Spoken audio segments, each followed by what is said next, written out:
Hello everyone, स्वागत है आपका एग्जाम अफेयर्स में। आज है 5 मार्च 2021। तो आज हम शुरू करने जा रहे हैं अपने डेली करंट अफेयर्स, जिसकी थीम होती है करंट अफेयर्स इन डेप्थ। और ये थोड़ा सा इंट्रोडक्शन अबाउट मी। मैं अभय गुप्ता, ये सारी चीजें हैं। मैंने BA MA पॉलिटिकल साइंस में किया है, मुझे टीचिंग एक्सपीरियंस है। चीजें का ठीक है जो है सो। उसके बाद ये जो सोर्सेस हैं कहां से लिए जाते हैं तो आप जानते हैं, the Hindu, Indian express, press information bureau. इसके अलावा वो ट्रस्टेड सोर्सेज जो कि एग्जाम के लिए काफी ज्यादा इंपॉर्टेंट होते हैं। हर एक खबर ऑथेंटिक सोर्सेज से ली जाती है, जिससे आप खुद मैच करके खुद आप नोटिफाई कर सकते हैं कि हमारा कंटेंट कैसा होता है। तो इसी बात के साथ करते हैं अपने पहले टॉपिक को शुरू। आज पहला टॉपिक है खबरों में Similipal biosphere reserve. Very very important, ध्यान से सुनिएगा। कहां है ये सिमलीपाल, किस तरह है, तो हम बात करने वाले हैं। देखो, उड़ीसा के मयूरभंज में स्थित इस रिजर्व में हाल में ही आग लग गई। इस कारण ये खबरों में रहा। क्या देखने को मिला? This reserve located Mayurbhanj Orissa, यानी कि ये उड़ीसा के मयूरभंज में लोकेटेड है और यहां पर आग लग जाने की वजह से ये काफी ज्यादा न्यूज में रहा। अब न्यूज में रहा तो हमें जानना है ये सिमलीपाल कहां है, कैसा है, सब कुछ हम इसके बारे में जानने की कोशिश करेंगे।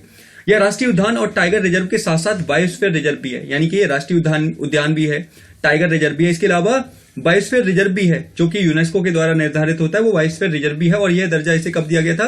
1994 में दिया गया था। तो यहां पे देखिए, इंडियन एक्सप्रेस का एक आर्टिकल है, explain the Similipal forest fire and why it is matter of concern. अब क्वेश्चन उठता है, ये आग कंसर्न का मैटर क्यों है? तो आप मुझे बताने की जरूरत नहीं है, आप लोग बहुत समझदार हैं कि आग लगने से पशु पक्षी और बायोडायवर्सिटी को बहुत ज्यादा नुकसान होता है। इस वजह से ये कंसर्न का मुद्दा है। और पिछले कुछ सालों में तो हमने देखा है कि लगातार आग के मामले अलग अलग जगह में देखने को मिल रहे हैं, चाहे वो ऑस्ट्रेलिया का बुश फायर हो, चाहे वो आपका अमेज़न का फायर हो, या उत्तराखंड के जंगलों में लगने वाली आग हो। तो आग काफी कॉमन प्रॉब्लम हो चुकी है आजकल। तो हमारी सरकारों को, हम सबको, हमारी सोसाइटी को इस पर काफी काम करने की जरूरत है, जिससे कि पशु पक्षी और इन सारी चीजों का संरक्षण किया जा सके। चलते हैं आगे जानने की कोशिश करते हैं। देखो, सिमलीपाल यहाँ पे लिखा हुआ है, सिमलीपाल नेशनल पार्क IUCN की कैटेगरी में ये सेकंड है, याद रखिएगा, वेरी वेरी इंपॉर्टेंट है। अब यहाँ पे देखो, ये है मैप उड़ीसा का। उड़ीसा के इस वाले रीजन में आपको ये देखने को मिलेगा, उड़ीसा के इस वाले रीजन में आपको देखने को मिलेगा सिमलीपाल नेशनल पार्क उड़ीसा। देखिए यहाँ पे लोकेशन कहां पर है, बारीपादा इसकी नियरेस्ट सिटी है, मयूरभंज डिस्ट्रिक्ट है। और ministry of environment and forest, government of India इसकी देखरेख करती है। ठीक है, एस्टेब्लिश किया गया था 1980 को। और मैंने बताया इसको दर्जा कब दिया गया था, तो 1994 को इसको बायोस्फीयर रिजर्व का दर्जा दिया गया था। तो ये भी आपको याद रखना है। यहाँ पे देखिए, कुछ इस तरह का नजारा देखने को मिला था, जो कि बढ़िया नहीं है, बिल्कुल बेकार है। एक्सप्रेस में यहाँ पे एक्सप्लेन किया गया था। चलते हैं अगले टॉपिक पर। अगला टॉपिक है खबरों में नाग नदी। आप लोगों ने नागपुर शहर का नाम सुना होगा। नाग नदी के नाम पर ही इस शहर का नाम नागपुर पड़ा है। अब क्वेश्चन उठता है, क्यों न्यूज में क्यों है, वाई इन न्यूज? तो देखिए, प्रदूषण के कारण यह नदी खबरों में रही। Due to pollution this river remained in the news. देखो, रिवर को देख के लगता नहीं है कि रिवर बची हुई है। रीजन क्यों नहीं लगता? क्योंकि यहां पर अत्यधिक मात्रा में प्रदूषण होने के कारण इसकी जो स्थिति है लगभग नाले जैसी हो गई है। इसके कारण इसकी कंडीशन काफी ज्यादा खराब हो गई है और इसी वजह से ये क्या है, न्यूज में है। अब समझ लेते हैं तो क्या है, कहां से ओरिजिनेट होती है। देखिए जरा, देखो, कानन पेच नदी प्रणाली का यह हिस्सा बनाते हुए नाग नदी बाड़ी के पास लावा पहाड़ियों से उत्पन्न होती है, यानी कि ये लावा पहाड़ियों से उत्पन्न होती है ये नदी। मैं आपको अभी उस मैप में भी दिखा दूंगा। ये देखिए, ये कहीं से आपको रिवर नजर आ रही है, आपको रिवर नजर आ रही है कहीं से? देखिए जरा, नाले जैसी सिचुएशन है इस रिवर की। देख लेते हैं कहां से निकलती है। देखिए, ये ओरिजिनेट होती है यहां से कुछ, ठीक है, यहां से ओरिजिनेट होती है, ये इसका ओरिजिनेशन पॉइंट है। और यहां से फ्लो करती हुई ये जाती है इधर, इस तरह निकलती हुई चली जाती है। और ये नागपुर रिवर शहर है यहाँ पे, लेकिन काफी ज्यादा, याद रखिएगा, पॉल्यूशन की वजह से। देखो, एक अकेली नाग रिवर की बात नहीं है, हमारी इंडस्ट्रियल एक्टिविटी, हमारे ओवर यूज की वजह से नाग रिवर के साथ साथ पता नहीं भारत की कितनी नदियां ऐसी हैं जो लगभग समाप्ति की मृत घोषित हो, मतलब एक जैसी मृत जैसी उनकी सिचुएशन हो गई है। चाहे वो यमुना हो, गोमती हो, चाहे आपका ये नाग रिवर हो, इसके अलावा बहुत सारी रिवर्स हैं। तो अब हमें जाग जाना चाहिए और हमें अब कुछ ना कुछ ऐसे मेजर्स लेना चाहिए जिससे कि इसको प्रोटेक्ट किया जा सके। नहीं तो एक टाइम ऐसा आएगा कि हम बहुत सारी समस्याओं से घिर जाएंगे। तो देखते हैं किस प्रकार का यहाँ पर काम होता है, कैसे इसका सॉल्यूशन निकाला जाता है। चलते हैं अपने अगले टॉपिक पर। अगला टॉपिक है हिमालयन शेरों। देखो, पिछले काफी दिनों से न्यूज में था, एक दो बार खबर आई, मैंने इसको कवर नहीं किया, लेकिन बार बार खबर आ रही थी तो मैंने सोचा इसको कवर किया जाए। क्या है ये हिमालयन सैरो, मैं अभी दिखाऊंगा अभी आपको। इसे पहली बार असम के मानस नेशनल पार्क में देखा गया है। सबसे पहले इंपॉर्टेंट चीज आपको याद रखना है, मानस नेशनल पार्क कहां देखने को मिलेगा? असम में देखने को मिलेगा, और यहां इसे पहली बार देखा गया है। और पहली बार देखा गया यानी कि ये हिमालयन रीजन में पाया जाता था, लेकिन इस बार मानस नेशनल रिजर्व में इसको देखा गया, इस वजह से ये काफी ज्यादा न्यूज में रहा है। क्या है? इसे बकरी, गधे, गाय तथा सुअर का क्रॉस माना जाता है, यानी कि इसमें ये चारों की क्वालिटियां देखने को मिलती हैं, इस वजह से काफी न्यूज में रहता है ये।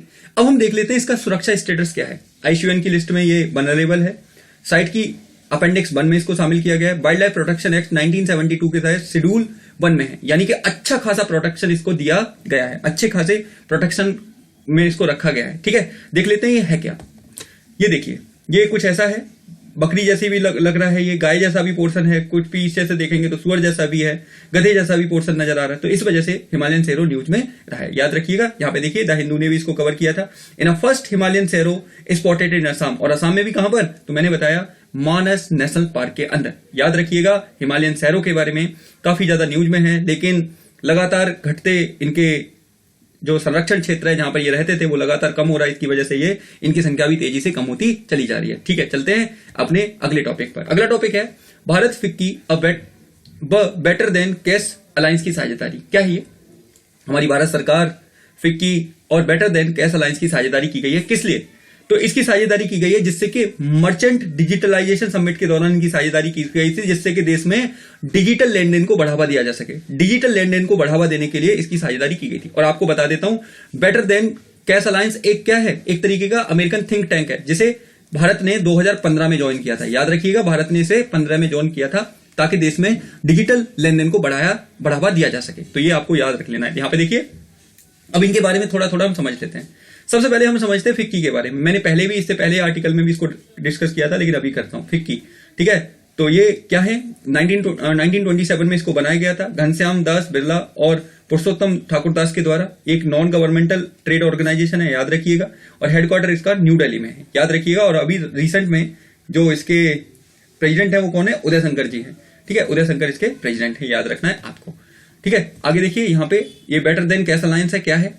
फॉर्मेशन हुआ था इसका 2012 में। टाइप है ग्लोबल पार्टनरशिप ऑर्गेनाइजेशन है एक तरीके का।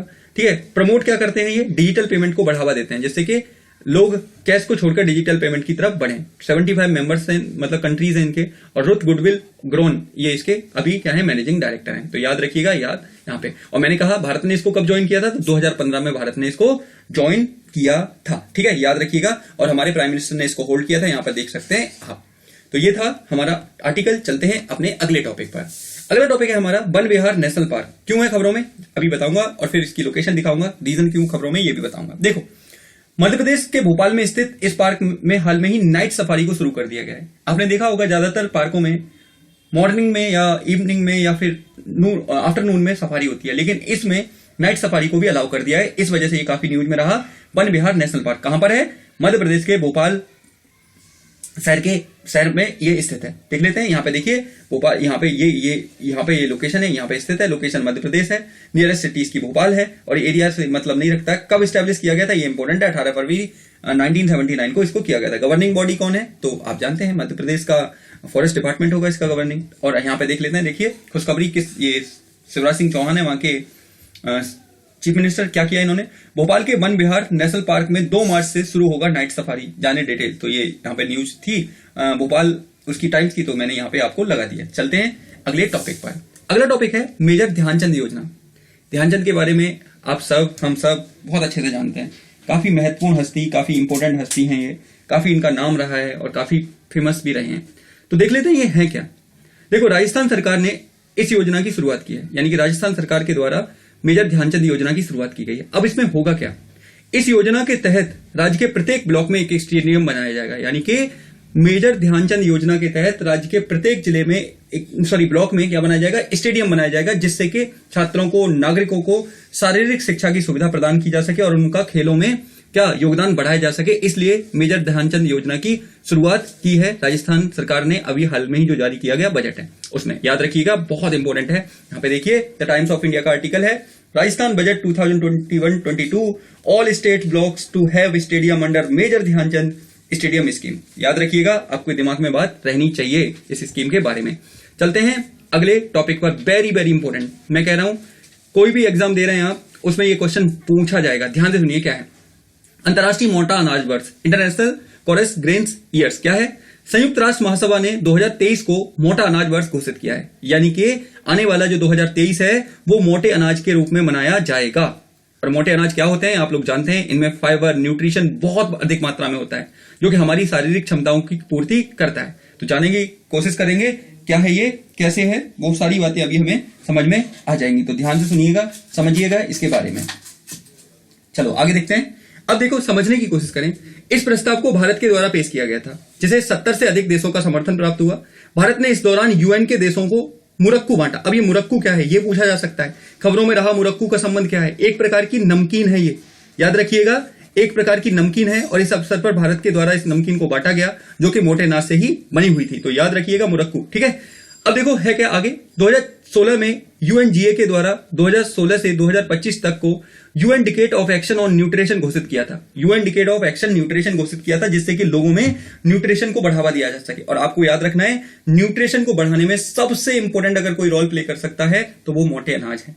लेकिन वही बात है कि मोटे अनाज का उतना उपयोग नहीं होता, इसलिए लोगों में अवेयरनेस फैलाने के लिए, मोटे अनाज के इस्तेमाल को बढ़ावा देने के लिए यूएनजीए के द्वारा क्या किया गया है, 2023 को मोटा अनाज वर्ष घोषित किया गया है। याद रखिएगा, वेरी वेरी इंपॉर्टेंट। चलते हैं अगले टॉपिक पर। पहले यहां पे देखिए 2023 international year of small grains, वही मोटे अनाज की बात हो रही है यहाँ पे, जिन्हें हम छोटा अनाज कह के मतलब आप कह सकते हो, इनको कमेंट करते हैं। यहाँ पे ये देखो कब का है, 4 मार्च का है ये आर्टिकल, ठीक है। आगे बात करेंगे। अब अगला है खबरों में चाहवार दिवस क्या है, ध्यान से सुनिएगा। यूपीएससी ने भी इस पे क्वेश्चन पूछा था। भारत के द्वारा 4 मार्च को इस दिवस का आयोजन किया गया। भारत सरकार ने 4 मार्च को इस दिवस का आयोजन किया। क्या है ये? वर्चुअल रूप से आयोजित हुए समारोह में रूस, अफगानिस्तान, आर्मेनिया, ईरान और उज्बेकिस्तान के नेताओं ने भाग लिया। मैरीटाइम समिट के दौरान ही ये चाहवार दिवस का आयोजन किया गया था। याद रखिएगा कब, तो 4 मार्च को याद रखना है आपको। और इसमें बहुत सारे देशों ने पार्टिसिपेट किया। अब मैं यहाँ आपको चाहवार के बारे में थोड़ा सा बता देता हूँ। देखिए यहाँ पे जी न्यूज का आर्टिकल है ये, India commemorate Chabahar day at maritime India summit. और कब, आपको मैं बता चुका हूं। देखिए, ministry of external affairs announce that India will commemorate Chabahar day on Thursday 4 March. मार्च 4 को ये बनाया था। और हमारे जो एक्सटर्नल अफेयर्स मिनिस्टर हैं, जिनका नाम है श्री जयशंकर, उन्होंने ये अनाउंस किया था। याद रखिएगा चाहवार डे के बारे में। अब थोड़ी सी हम लोकेशन देख लेते हैं चाहवार की। देखिए ये हमारा मुंबई, ठीक है। मुंबई से यहां पर ये जो गल्फ ऑफ ओमान है, ठीक है, ये जो गल्फ ऑफ ओमान है, गल्फ ऑफ ओमान में भारत के द्वारा चाहवार पोर्ट बनाया गया है, जो कि ग्वादर पोर्ट से जो चाइना ने बनाया है, इससे मात्र 100 किलोमीटर के आसपास है, ज्यादा दूरी नहीं है, 100 किलोमीटर के आसपास की दूरी है। तो हम कह सकते हैं कि एक तो पाकिस्तान से पर निर्भरता को कम करने के लिए, और ये इसकी स्ट्रेटेजिक लोकेशन के लिए बहुत ज्यादा इंपॉर्टेंट है। और इसकी सहायता से हम आसानी से अफगानिस्तान से ज्वाइन कर सकते हैं। ये यहाँ पे हाईवे भी बनाया है भारत ने, डलाराम हाईवे नाम है इसका, जो कि काफी ज्यादा इंपॉर्टेंट है भारत की स्ट्रेटेजिक लोकेशन के लिए। तो याद रखना है, गल्फ ऑफ ओमान में आपको ये देखने को मिलेगा। कौन सा? चाहवार पोर्ट। और ये भारत और ईरान की संयुक्त परियोजना है, ये भी आपको याद रख लेना है। चलते हैं अगले टॉपिक पर। अब है ईज ऑफ लिविंग इंडेक्स। क्या है? देखिए, हाल में ही housing and urban affair minister ने इस इंडेक्स को लॉन्च किया। अब इस इंडेक्स में 111 शहरों को शामिल किया गया है, ठीक है। और सर्वप्रथम इस इंडेक्स को 2018 में जारी किया गया था। ये 3-4 बातें आपको याद रख लेनी है। अब देख लेते हैं जरा, यहां पे देखिए, ईज ऑफ लिविंग इंडेक्स, ठीक है, satellite cities to better than greater Mumbai, यानी कि ग्रेटर मुंबई से छोटे छोटे जो सिटीज हैं वो ज्यादा अच्छे हैं। और किसने इसको लॉन्च किया? यहां पे देखिए, union ministry of housing and urban affairs ने इसको लॉन्च किया था, याद रखना है। और इसको पहली बार लॉन्च कब किया गया था? तो मैंने बताया, इसको पहली बार लॉन्च किया गया था 2018 में। देखते हैं आगे इसके में थोड़ी सी बातें। अब इस सिटी में सबसे ज्यादा लाइबल सिटी कौन सा है? तो यहां पे देखिए, बेंगलोर है सबसे टॉप पर। उसके बाद पुणे, अहमदाबाद, चेन्नई, सूरत, नवी मुंबई, कोयम्बटूर, ये आपका बड़ोदरा, इंदौर और ग्रेटर मुंबई। ये सारे के सारे शहर हैं जो कि काफी ज्यादा ऊपर हैं, काफी ज्यादा उच्च स्थिति में हैं यहाँ पे। और इनकी विद पॉपुलेशन ओवर 1 मिलियन, यानी कि 1 मिलियन पॉपुलेशन से ज्यादा वाले। और लेस देन 1 मिलियन में टॉप पे कौन है? तो शिमला है, फिर भुवनेश्वर है, फिर आपका सिलवासा है, फिर आपका ये कहा है काकीनाडा है, फिर आपका सलेम है। इस तरह आपको याद रख लेना है। 1 मिलियन से ऊपर वाले में बेंगलुरु टॉप पे है, और 1 मिलियन से कम वाले में शिमला टॉप पर है। याद रखिएगा ये बात। चलते हैं अगले टॉपिक पर। अगला टॉपिक है स्टारशिप SN10 सीरियल नंबर 10। क्या है ये? ऐसे ही पूछा जाएगा खबरों में रहा स्टारशिप SN10 क्या है, याद रखिए, यह स्पेस एक्स का रॉकेट है। क्या है? स्पेस एक्स का रॉकेट है, जो पहले सफल लैंडिंग तो हो गई, लेकिन लैंडिंग की कुछ देर बाद इसमें विस्फोट हो गया। इसके कारण ये बहुत ज्यादा खबरों में रहा, और ये अपने आप में एक रीयूजेबल रॉकेट था, यानी कि ये रीयूजेबल रॉकेट था, लेकिन विस्फोट हो गया जिसके कारण ये नष्ट हो गया। देख लेते हैं जरा इसके बारे में। देखो यहाँ पे इंडिपेंडेंट का आर्टिकल है, space x starship SN10 finally land safely before huge explosion minute later. समझ रहे हैं आप? तो कुछ देर बाद इसमें विस्फोट हो गया। यहाँ पे देखिए कुछ ऐसी तस्वीरें दिखी थी जब ये लैंड होने के बाद इसमें विस्फोट जब हुआ था। ठीक है, चलते हैं आगे। आगे है army institute of technology life time achievement award. किसको दिया गया है, बात करेंगे अभी। कोरोना काल के दौरान सराहनीय काम करने के लिए अवार्ड डॉक्टर रमन गंगाखेडकर को दिया गया है, यानी कि this award was given to doctor Raman Gangakhedkar for this outstanding work during the corona period. इन्होंने बहुत अच्छा काम किया था कोरोना के टाइम पर, इस वजह से इनको इस अवार्ड से सम्मानित किया गया है। याद रखिएगा ये बात। तो कौन साहब हैं, इनको देख लेते हैं। ये हैं डॉक्टर रमन जी। ठीक है, यहाँ पे इनकी फोटो है, मैंने लगाई हुई है, और यहाँ पे इंडियन एक्सप्रेस का आर्टिकल है, doctor Raman Gangakhedkar awarded life time achievement award bye army institute of technology. Army institute of technology ने इनको दिया है ये अवार्ड। तो काफी अच्छी पर्सनैलिटी है, काफी अच्छा काम किया था इन्होंने, इस वजह से इन्हें इस अवार्ड से सम्मानित किया गया है। आगे देखते हैं आगे क्या है। आगे है आपके लिए अभ्यास प्रश्न, ध्यान से सुनिएगा। अभ्यास प्रश्न क्या है, इसके बारे में जानेंगे। क्या है प्रश्न, क्या है? खबरों में रहा द अपॉर्चुनिटी इंडेक्स 2021 किस संस्था के द्वारा जारी किया गया, यानी कि किस संस्था ने इसको जारी किया। इंग्लिश में भी देख लेते हैं। The opportunity index 2021 was released in the news by pitch organisation. Option है आपके सामने, A Google, B Facebook, C LinkedIn और D वर्ल्ड बैंक।